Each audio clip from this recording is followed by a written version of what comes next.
Yeah దేవి సర్వభూతేషు మాతృరూపేణ సంస్థిత నమస్తస్యై నమస్తస్యై నమస్తస్యై నమో నమః. శ్రీమాత్రే నమః.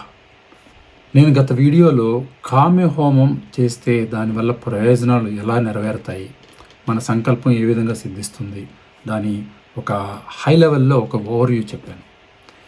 ఈ వీడియోలో కామ్య హోమాన్ని క్లుప్తంగా సింపుల్గా మనకంతటా మనమే ఎలా చేసుకోవాలనే విధానాన్ని, అది కూడా నేను ఫాలో అవుతున్న విధానాన్ని మీకు వివరాలతో సహా తెలియజేస్తాను. అయితే ముందుగా కామ్య హోమాన్ని ఎవరు చేయవచ్చు, ఎవరు చేయకూడదు. ఏదైనా ఒక దేవతా మంత్రాన్ని తీసుకొని దాన్ని పురస్చరణ పూర్తి చేసిన వారు, ఆడవారైనా మగవారైనా ఎవరైనా సరే కామ్య హోమాన్ని చేసుకోవచ్చు. పురస్చరణ అంటే ఏంటి? ఈ పురస్చరణ అన్న విషయం గురించి నేను పూర్తి వివరాలు గతంలో ఒక వీడియోలో చెప్పాను. దయచేసి ఆ వీడియో చూడండి, మీకు దానికి సంబంధించిన విషయాలు మొత్తం కూడా అవగాహన అవుతుంది. పురస్చరణ అంటే ఏంటంటే, ఒక మాటలో చెప్పాలంటే, ఏ దేవతా మంత్రమైనా ఆ దేవతా మంత్రానికి తగినట్టుగా ఒక నిర్ణీత సంఖ్యలో జపం చేయవలసి ఉంటుంది. ఉచ్చారణ 1,00,000 చేయాలా, 2,00,000 చేయాలా, 10,00,000 చేయాలా అన్నది ఆ దేవతా మంత్రానికి సంబంధించి ఒక నిర్ణీత సంఖ్య ఉంటుంది. ఆ నిర్ణీత సంఖ్య ప్రకారం ఆ జపాన్ని పూర్తి చేయడం, అది నెల పట్టచ్చు, 6 నెలలు పెట్టచ్చు, సంవత్సరం పట్టచ్చు, 2-3 ఏళ్ళు కూడా పట్టచ్చు. అది మీరు ఎంత ఎక్కువసేపు రోజుకి మీ సమయాన్ని వినియోగించగలరన్న దాని మీద ఆధారపడి ఉంటుంది. సో ఆ విధంగా పురస్చరణ పూర్తి చేసిన తర్వాత అప్పుడు మీరు కామ్య హోమాన్ని చేసుకోవడానికి దేవత నుంచి అనుమతి, లేదంటే మీకు ఆ అర్హత అనేది లభిస్తుంది. అది ఒక మొక్కల పురస్చరణ గురించి చెప్పాలి అంటే.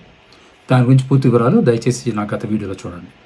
తర్వాత ఈ కామ్య హోమం చేసేవాళ్ళు, లేదంటే ఈ దేవతా ఉపాసన జపం చేసుకునేవాళ్ళు వెజిటేరియనా, నాన్ వెజిటేరియన్ ఫుడ్డా, ఏది తినాలి? ఇదో పెద్ద ప్రశ్న, ఎక్కువ మంది అడిగే ప్రశ్న. అలాగే బ్రహ్మచర్యాన్ని పాటించాలా, సంసారిక జీవితంలోనే ఉంటూ కూడా చేసుకోవచ్చా? ఈ రెండు కూడా ప్రధానంగా చాలామందిని వేధించే ప్రశ్నలు. దీని గురించి కూడా బ్రహ్మచర్యం పాటించాలా వద్దా, అలాగే వెజిటేరియన్, నాన్ వెజిటేరియన్ తినాలా, దేవతా ఉపాసనలు అన్న విషయం గురించి నేను చాలా క్లియర్గా గతంలో ఇంకో వీడియోలో చెప్పాను, అది చూడండి.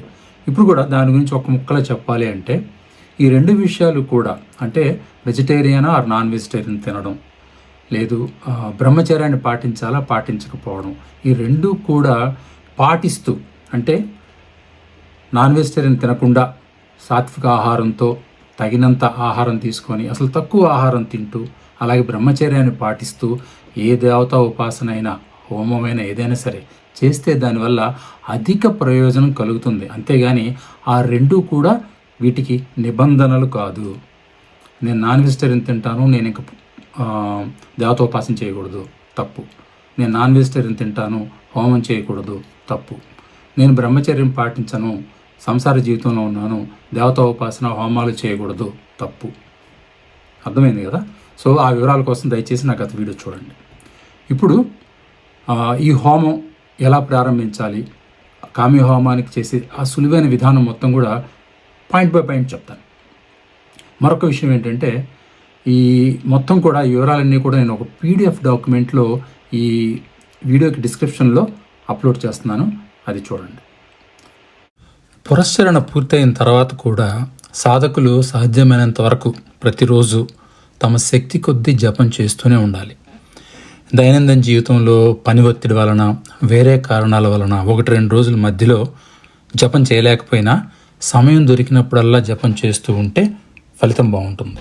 హోమం మొదలుపెట్టే రోజుకి ముందు కనీసం 9 రోజుల పాటు ప్రతిరోజు క్రమం తప్పకుండా సాధ్యమైనంత ఎక్కువసేపు, అంటే 2-3 గంటలు జపం చేయగలిగితే మీరు చేయబోయే హోమం చాలా శక్తివంతమై మీ సంకల్పం త్వరగా నెరవేరుతుంది. ఇది చాలా ముఖ్యమైన విషయం. ప్రతిరోజు క్రమం తప్పకుండా జపం సాధన చేసే వాళ్ళకి ప్రత్యేకంగా ఇది చెప్పవలసిన అవసరం లేదు.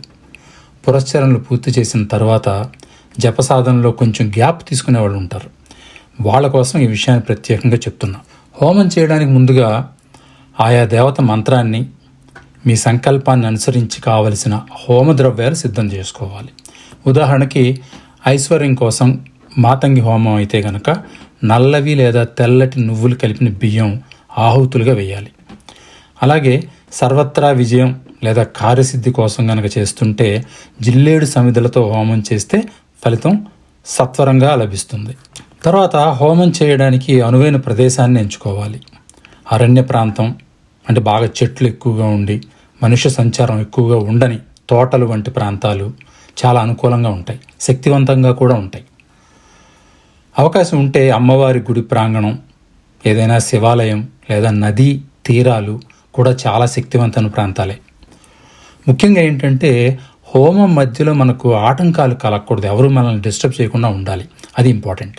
హోమానికి కూర్చునే ముందు సాధ్యమైనంత వరకు మితాహారాన్ని తీసుకుంటే మంచిది. అంటే కడుపు కొంచెం ఖాళీగా ఉంటే మనకు మంత్ర ఉచ్చారణ కానీ అలాగే ఏకాగ్రత కానీ బాగా కుదురుతుంది. కాబట్టి మితాహారం చాలా చాలా మంచిదన్నమాట. ఒకసారి హోమం మొదలుపెట్టిన తర్వాత మధ్యలో ఆహారం తినడం కానీ నీరు తీసుకోవడం కానీ, అంటే మనం మంత్ర ఉచ్చారణ చేస్తూ హోమం చేస్తున్నప్పుడు ఇలాంటివి చేయకూడదు. ఇంకొకరితో మాట్లాడకూడదు. ఎట్టి పరిస్థితుల్లోనూ హోమం చేస్తున్నప్పుడు పక్క వాళ్ళతో మాట్లాడకూడదు. అలాగే బాగా ఆకలి వేసి భోజన సమయం వచ్చిందనుకోండి, బాగా ఆకలేస్తుంది, అప్పుడు హోమంలో విరామం తీసుకొని అంటే కొంచెం బ్రేక్, ఒక 1/2 అవర్ 1 అవర్ బ్రేక్ తీసుకొని భోజనం చేసి తిరిగి మళ్ళీ హోమాన్ని ప్రారంభించవచ్చు. అలా విరామం తీసుకునే ముందు తీసుకున్న తర్వాత కూడా ఒక ప్రత్యేకంగా కొన్ని మంత్రాలు సో అలా మంత్రాలతోటి విరామాన్ని తీసుకొని మళ్ళీ కూడా హోమాన్ని కొనసాగించవచ్చు. మీరు చేస్తున్న మంత్రాన్ని బట్టి హోమాన్ని పూర్తి చేయడానికి 10 గంటల నుంచి 20 గంటల వరకు కూడా పట్టచ్చు. కాబట్టి మీ శక్తి కొద్దీ మధ్య మధ్య ఎన్ని గంటలకు ఒకసారి విరామం తీసుకోవాలి మీరే ముందుగా ప్లాన్ చేసుకొని ఆ విధంగానే మొదలుపెట్టండి. హోమానికి కూర్చునే ముందు శుభ్రంగా స్నానం చేసి మీరు ఉపాసిస్తున్న దేవతకి ఇష్టమైన రంగు గల దుస్తులు, అలాగే ఒంటి మీద ఎంతవరకు అవసరమైతే అంతవరకే ధరించండి. అంటే సాధ్యమైనంత వరకు తక్కువగా. ఉదాహరణకి నేను మాతంగి ఉపాసకుడిని కాబట్టి ఎర్రటి దుస్తులు, పంచ, పైన జస్ట్ ఒక ఉత్తరయం, ఒక టవల్ లాంటిది మాత్రమే వేసుకుంటాం. అమెరికా లాంటి ప్రాంతంలో చలికాలంలో అయితే ఇంకా దానికి తగ్గట్టుగా మేము డ్రెస్ చేసుకోవాలి కాబట్టి తప్పదు. కాబట్టి ఆ వాతావరణానికి తగ్గట్టుగా మనం దుస్తులు వేసుకుంటాం. ఆడవారు అయితే కూడా అంతే, ఆడవారు కూడా సింపుల్గా మాతంగి ఉపాసకులు కనుక అయితే ఎర్రటి చీర కట్టుకొని సింపుల్గా ఆ హోమాన్ని చేసుకోవచ్చు. పురస్చరణ చేసేటప్పుడు మంత్రాన్ని ఎన్నిసార్లు ఉచ్చరించారో అందులో 10వ భాగం హోమంలో ఉచ్చరించాలి. 10వ భాగం అంటే 1,00,000 జపంతో పురస్చరణ కనుక చేసి ఉంటే 1,00,000లో 10వ భాగం అంటే 10%, 10,000 సార్లు జపిస్తూ హోమాన్ని చేయాలి. 10,000 జపాన్ని ఒకేసారి పూర్తి చేయాలి. మధ్య మధ్య కొంతసేపు విరామం తీసుకోవచ్చు ఇంతకుముందు చెప్పినట్టుగా, కానీ హోమగుండంలో అగ్ని ఆరకుండా జాగ్రత్త పడాలి. తర్వాత హోమగుండం విషయానికి వస్తే హోమగుండాన్ని ఇటుకలతో రకరకాలుగా నిర్మించుకోవచ్చు. చాలా రకాలు ఉన్నాయి శాస్త్ర ప్రకారం. చతురస్రాకారం అంటే స్క్వేర్ షేపు, త్రికోణం, ట్రయాంగిల్, యోని ఆకారం, వృత్తాకారం, పద్మాకారం, ఇలా 8 రకాలు హోమగుండాలు మనకు ఉన్నాయి. అందులో ప్రతిదానికి ఒక ప్రత్యేకమైన అర్థము ప్రయోజనం కూడా ఉన్నాయి. చతురస్ర కుండంలో చేయడం చాలా ఉత్తమమని ఆ శాస్త్రమే చెప్తుంది. చతురస్రం అంటే స్క్వేర్. అలా ఒక్కసారి హోమకుండాన్ని సిద్ధం చేసుకున్న తర్వాత ఇప్పుడు మనం హోమ విధానాన్ని మొదలు పెడదాం. ముందుగా ధ్యానంతో మనం హోమానికి సిద్ధం కావాలి.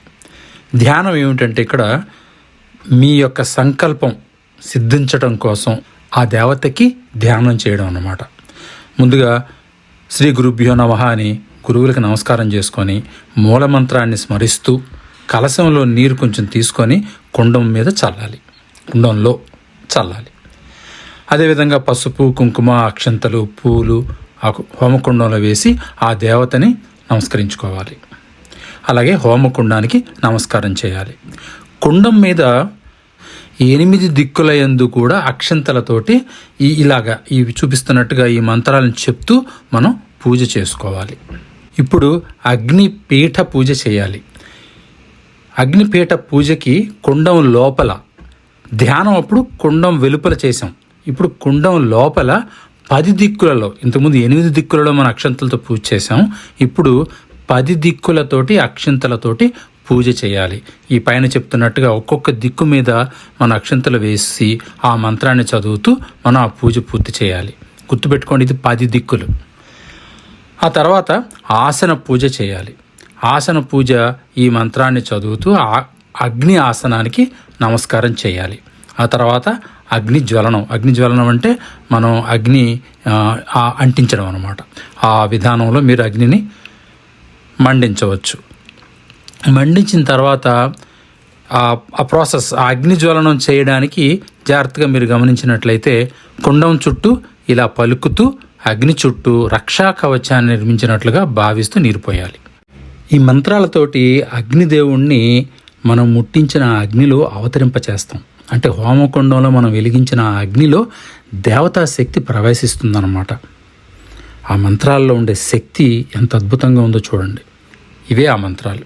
ఆ తర్వాత అగ్నిదేవుడు పూర్తిగా అవతరించి అనుగ్రహించడం కోసం కొన్ని మంత్రాలు చదవాలి. ఈ మంత్రాలు చదివిన తర్వాత ఇప్పుడు పంచపూజలు చేయండి. పంచపూజలు చేయడానికి మీరు చూసినట్లయితే స్క్రీన్ మీద చూపిస్తున్నట్టుగా ఇది పంచపూజలు చేసే విధానం.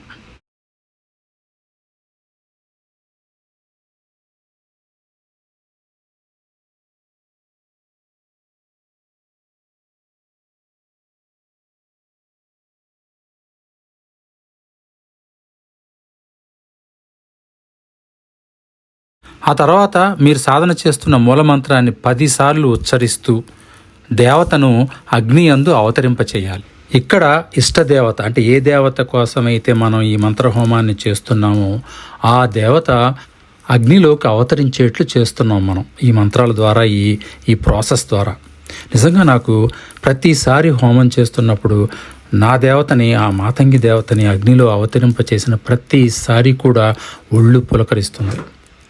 ఆ మంత్రం చదివి ఆమెను అవతరింప చేసిన క్షణంలో ఏదో శక్తి ఆ చుట్టూ ఆవరించింది, ఏదో శక్తి ఆ ప్రదేశంలోకి వచ్చింది అన్న ఫీలింగ్ చాలా స్పష్టంగా తెలుస్తుంది. ఒళ్ళు పులకరించడంతో పాటు కళ్ళలో నీళ్లు కారడం దగ్గర నుంచి, నోట్లో లాలాజలం ఊరడం దగ్గర నుంచి ఒక రకమైన పాజిటివ్ వైబ్రేషన్స్ మనం కూర్చొని చేస్తూ ఉంటాం కదా, కింద మూలాధార చక్రం నుంచి కూడా సహస్రారం వరకు కూడా ఆ కుండలిని ప్రకంపనలు ఒక్కసారిగా ఒక షాక్ కొట్టినట్టు వెళ్తాయి.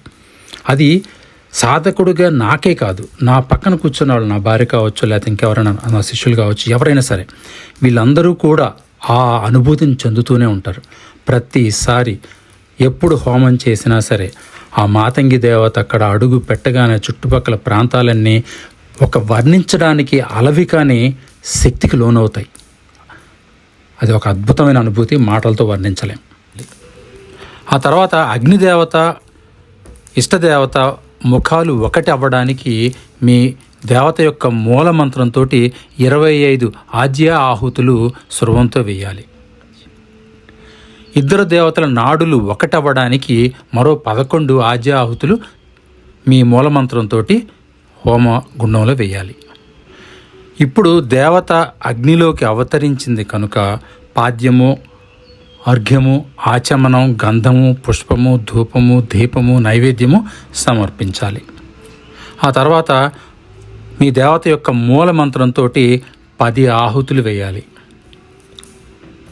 ఇది పూర్తయిన తర్వాత ఇప్పుడు అసలు హోమాన్ని మనం ప్రారంభించవచ్చు. అసలు హోమం అంటే ఏంటంటే మన యొక్క సంకల్పాన్ని అనుసరించి ఇంతకుముందు చెప్పినట్టుగా మీ సంకల్పాన్ని బట్టి హోమద్రవ్యం, తెల్ల నువ్వులు, నల్ల నువ్వులు లేదా జిల్లేడు సమిదలు, ఇట్లా మీరు ఏదైతే ఎంచుకున్నారో ఆ వస్తువుతోటి హోమాన్ని 10,000 సార్లు అయితే 10,000 సార్లు మీరు దాన్ని పూర్తిగా చేయాలి. ఆ మూలమంత్రాన్ని మీరు ఉచ్చరిస్తూ ఆహుతులు వేస్తూ ఉండాలన్నమాట. సో చేయదలుచుకున్న ఆహుతుల సంఖ్య పూర్తయిన తర్వాత మనోవ్యాహృతి హోమం చేయాలి. ఆ మనోవ్యాహృతి హోమం ఎలా చేయాలంటే ఇక్కడ ఇప్పుడు స్క్రీన్ మీద చూపిస్తున్నట్టుగా ఈ మంత్రాన్ని చదువుకుంటూ ఆ మనోవ్యాహృతి హోమాన్ని పూర్తి చేయాలి. ఇక్కడ ఒక ముఖ్యమైన విషయం ఏంటంటే మీరు మీ మూలమంత్రంతో హోమాన్ని చేస్తున్నప్పుడు, అంటే మూలమంత్రాన్ని ఉచ్చరిస్తూ ఆహుతులు వేస్తూ హోమం చేస్తున్నప్పుడు ఆ మూలమంత్రానికి చివర స్వాహ అనే దాన్ని చేర్చాలి. ఒకవేళ అప్పటికే మీ మూలమంత్రంలో కనుక స్వాహ ఉన్నప్పటికీ కూడా చివర స్వాహ అనేదాన్ని మీరు అదనంగా చేర్చవలసి ఉంటుంది. అంటే మీ మంత్రానికి తర్వాత స్వాహ ఉంటే మరో స్వాహ, స్వాహ స్వాహ అని చెప్పాలన్నమాట ప్రతిసారి. అలా ఉచ్చరిస్తూ మీ హోమాన్ని పూర్తి చేయాలి. ఇప్పుడు మనోవ్యాహృతి హోమం పూర్తి అయిన తర్వాత దేవతా బలిని సమర్పించాలి. ఇక్కడ స్క్రీన్ మీద చూపిస్తున్నట్టుగా ఆ పద్ధతిలో మీరు ఒక గుమ్మడికాయని కానీ కొబ్బరికాయని కానీ వాడి దేవతా బలిని మీ దేవతని స్మరిస్తూ ఆమెకు సమర్పిస్తూ ఈ విధంగా కుండంలో వేయాలి. ఆ తర్వాత పూర్ణాహుతిని సమర్పించాలి. తర్వాత దిక్పాలక బలిని సమర్పించాలి. ఎలా అంటే ఇక్కడ మనకు చూపిస్తున్నట్టుగా సమర్పించాలి.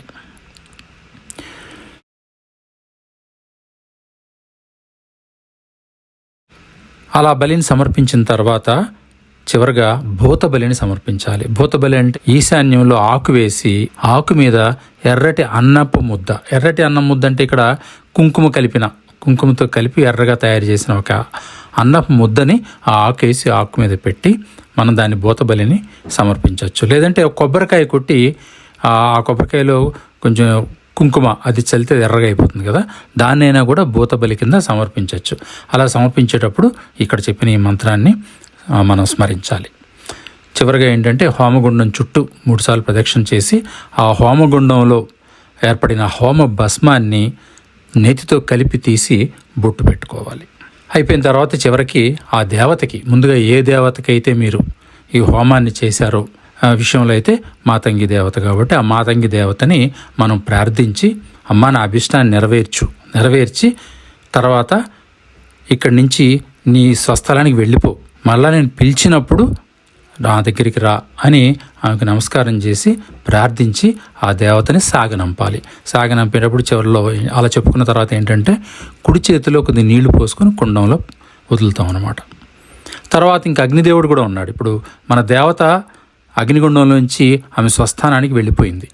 ఇప్పుడు అగ్నిదేవుడు ఉన్నాడు. అగ్నిదేవుడికి నమస్కరించుకొని నీ స్వస్థానానికి వెళ్ళిపో స్వామి అని చెప్పి కుడి చేతిలో నీళ్లు పోసుకొని కుండంలో వదలాలి. దాంతో హోమం పూర్తవుతుంది. సో ఆ విధంగా మంత్ర పురస్చరణ పూర్తి చేసుకున్న వాళ్ళు కామ్య హోమాన్ని చేసుకొని వాళ్ళంతట వాళ్ళే చేసుకొని వాళ్ళ సంకల్పాన్ని ఎలా నెరవేర్చుకోవాలి అన్న విషయాన్ని నేను చేసి నా అనుభవపూర్వకంగా తెలుసుకున్న విషయాలన్నీ మీకు చెప్పాను. మీకు ప్రతి విషయం కూడా పూర్తిగా అర్థమైందని ఆశిస్తున్నాను. ఒకవేళ మీకు ఏమైనా ఇంకా సందేహాలు ఉంటే కామెంట్స్ రూపంలో నన్ను అడగండి. నాకు అవకాశం ఉన్నంత వరకు కూడా మీ ప్రశ్నలకు సమాధానాలు ఇవ్వడానికి ప్రయత్నం చేస్తాను. ఓం శ్రీ మాత్రే నమః.